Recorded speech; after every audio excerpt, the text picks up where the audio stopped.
Hola a todos, mi nombre es Pablo Bisoño y voy a estar acompañándolos en este programa que se denomina Aspectos prácticos de los tipos societarios modernos y que se compone de 4 módulos.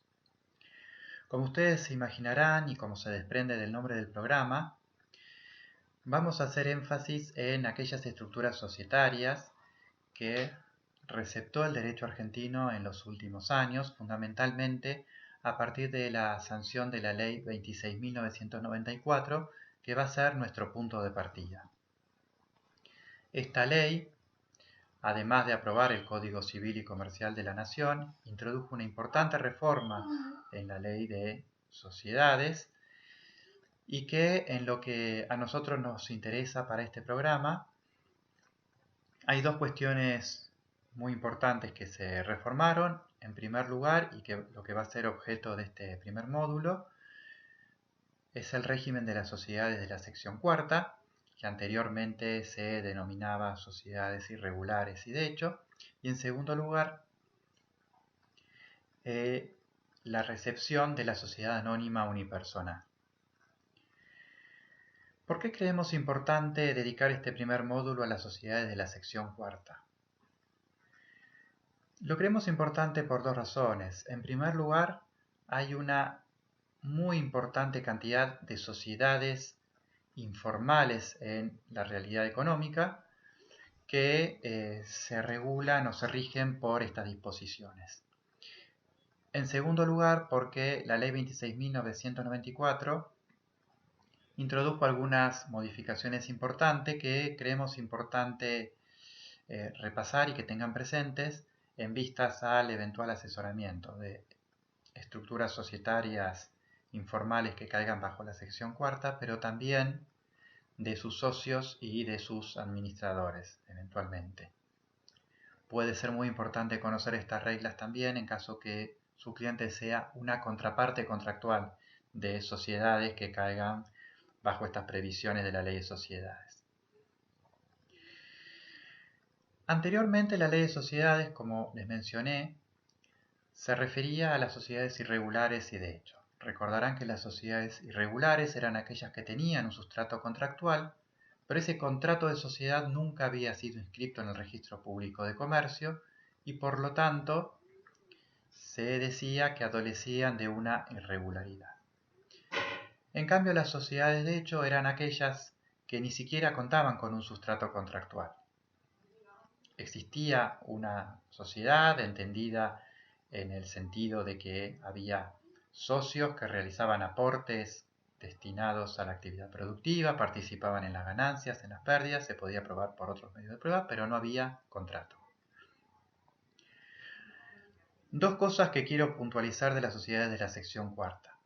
En primer lugar, estas sociedades informales son lícitas, es decir, no es ilícito que una sociedad no esté regularmente constituida o que se haya cogido un tipo societario. Lo importante es que el no haber hecho eso trae aparejadas determinadas consecuencias que están previstas en esta sección cuarta y que no son las propias del tipo societario que eventualmente se quiso adoptar o de las estructuras regulares de la ley de sociedades.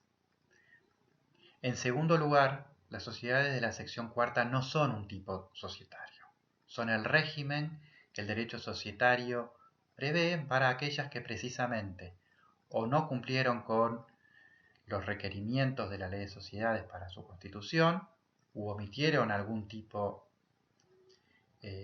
elemento esencial del tipo, o en su defecto omitieron alguna formalidad que se exigía para su constitución.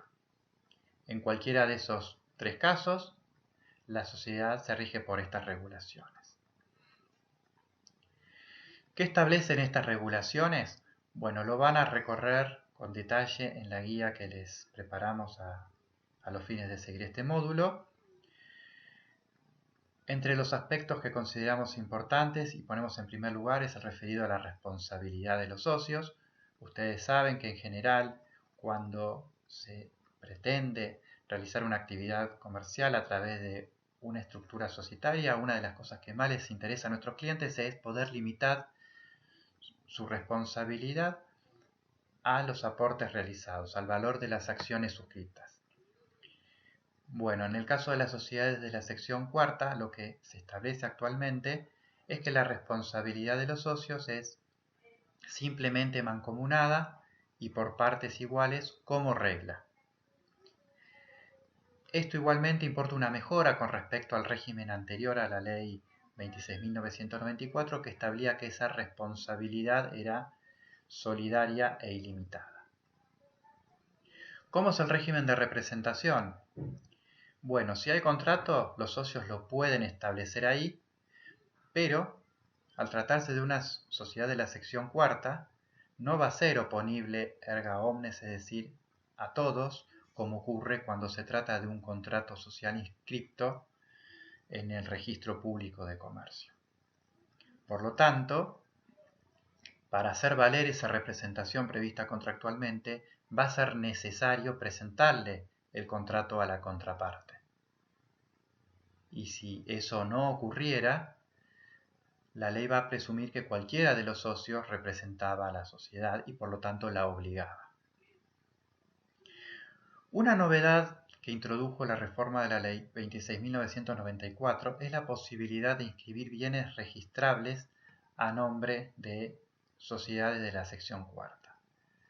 La ley y la guía que les dejamos establece cuáles son las pautas y los requisitos a cumplir en ese caso, y van a ver que ello está dirigido fundamentalmente a la adquisición de bienes inmuebles. También es importante destacar que las sociedades de la sección cuarta tienen personería jurídica. Recuerden que la propia AFIP les permite obtener una CUIT, una clave fiscal para poder realizar sus operaciones y poder tributar. Y la ley de sociedades establece además que las relaciones de la sociedad con terceros, con sus acreedores, se rigen como si se tratara de una sociedad regularmente constituida. Y que por el contrario, las relaciones de los socios con sus respectivos acreedores marchan por un carril separado. Entonces, la personalidad jurídica está claramente reconocida y también su licitud, como les dijimos antes. Estas sociedades pueden devenir en sociedades regulares conforme a uno de los tipos societarios. La respuesta es sí. El mecanismo que prevé la ley de sociedades para ello es el de la subsanación. Y tengan en cuenta esta palabra porque en el último módulo nos vamos a referir a la transformación societaria como un mecanismo por el cual una sociedad constituida conforme a uno de los tipos de la ley de sociedades puede adoptar, mutar a un tipo societario diferente, también de la ley de sociedades o de la SAS, si se quiere, porque la SAS recuerden que no está regulada en la ley de sociedades. La subsanación es el mecanismo específico por el cual una sociedad de la sección cuarta adopta un tipo societario regulado, lo cual implica cumplir con todos los requisitos del tipo, es decir, si se adopta el tipo de la sociedad anónima, tiene que adoptar y regular en el estatuto un directorio como órgano de administración, una asamblea como órgano de gobierno, eventualmente un síndico o sindicatura plural como órgano de fiscalización, debe tener un capital social dividido en acciones, etcétera, etcétera. ¿Qué pasa si algún socio no está de acuerdo con la decisión de subsanarla?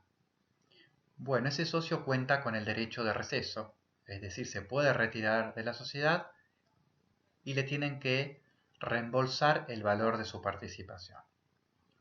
Será una cuestión de prueba y un desafío para ustedes como abogado en un caso así, ver cuál es el valor a considerar. Seguramente será importante ver cuáles son los activos de esa sociedad y cómo ha sido su facturación en los últimos años. Por otro lado, estas sociedades también pueden disolverse y liquidarse. La ley de sociedades prevé a estos fines que se siga el mismo procedimiento de disolución y liquidación que la ley de sociedades prevé para las sociedades regularmente constituidas. Lo que sí es importante remarcar es que si algún socio o más de un socio no estuviera de acuerdo con la disolución requerida por algún consocio, en ese caso pueden salvar la continuidad de la sociedad pagándole el valor de su participación. Bueno, espero que esta introducción haya sido clara. Les dejamos una guía y bastante material como para que puedan entender el funcionamiento de estas sociedades informales y nos estamos viendo en el próximo módulo.